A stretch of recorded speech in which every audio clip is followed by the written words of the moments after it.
तो अष्ट सखाओं में श्री परमानंदी, सूरदास जी, कृष्णदास जी और श्री कुम्मन दास जी, ये 4 वल्लभाचार्य जी के शिष्य हैं, और शेष 4 जो हैं वो गोसाई विठलनाथ जी के शिष्य हैं।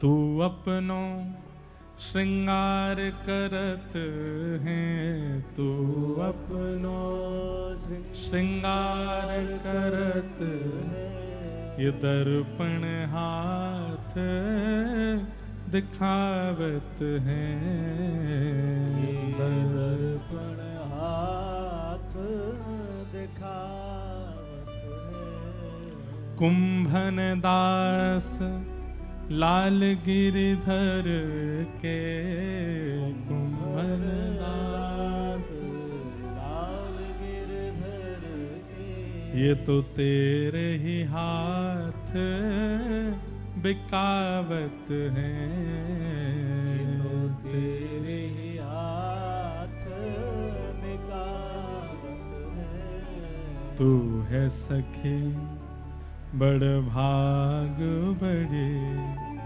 नंदलाल तेरे घर आवत है, तू है सखी बड़ भाग बड़ी, नंदलाल तेरे घर आवत है। ऐसे महाप्रभु जी के ये सब शिष्य हुए। आपके एक अद्भुत शिष्य हुए गिरिराज जी में, उनका नाम था अवधूत दास जी। क्या नाम था?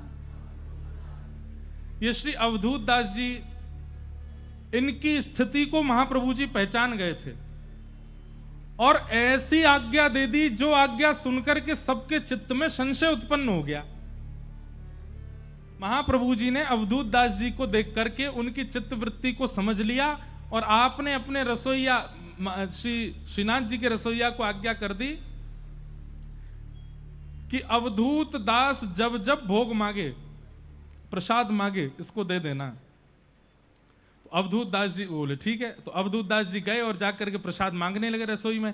तो रसोईया बोले कि अभी ठाकुर जी को भोग नहीं लगो है, अभी नहीं देंगे आपको। तो आप जो है मार्ग पर व्याकुल होकर के रुदन करने लगे।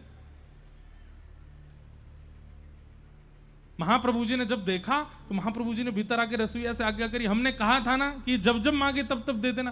तो उसने कहा ठाकुर जी का अभी भोग नहीं हुआ है, कैसे दे दूं? बोले कोई बात नहीं, ठाकुर जी को भोग ना भी लगा हो और ये मांग ले तो इसको दे देना। सब लोगों के चित्त में आश्चर्य हो गया, ऐसी आज्ञा क्यों कर रहे हैं? तो एक दिन महाप्रभु जी बोले इस लीला का प्रकट करना पड़ेगा। तो अवधूत दास मांग रहे थे प्रसाद, तो रसोईया ने बिना ठाकुर जी को भोग धराए अवधूत दास जी को दे दिया, लो पाओ। अवधूत दास जी प्रेम से पा लिए।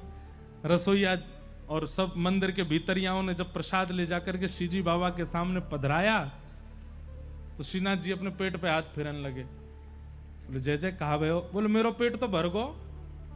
बोले कैसे भर गो? बोले ये अवधूत दास के चित्त में ही बैठा हूं मैं, ये जब खा ले वही समय मेरो पेट भर जाए। तब सबकी चित्त की स्थिति प्रगाढ़ हुई। ओहो, इसका मतलब महाप्रभु जी ने जो आज्ञा की कि बिना भोग लगे भी अगर ये मांगे तो दे देना, क्योंकि इसके चित्त में साक्षात ठाकुर जी बैठे हैं। तो जब जब अवधूत दास जी को भूख लगती वो मांगते उनको दे देते।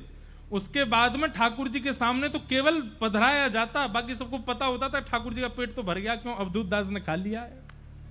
ऐसे महाप्रभु जी के परम भक्त हुए श्री अवधूत दास जी महाराज।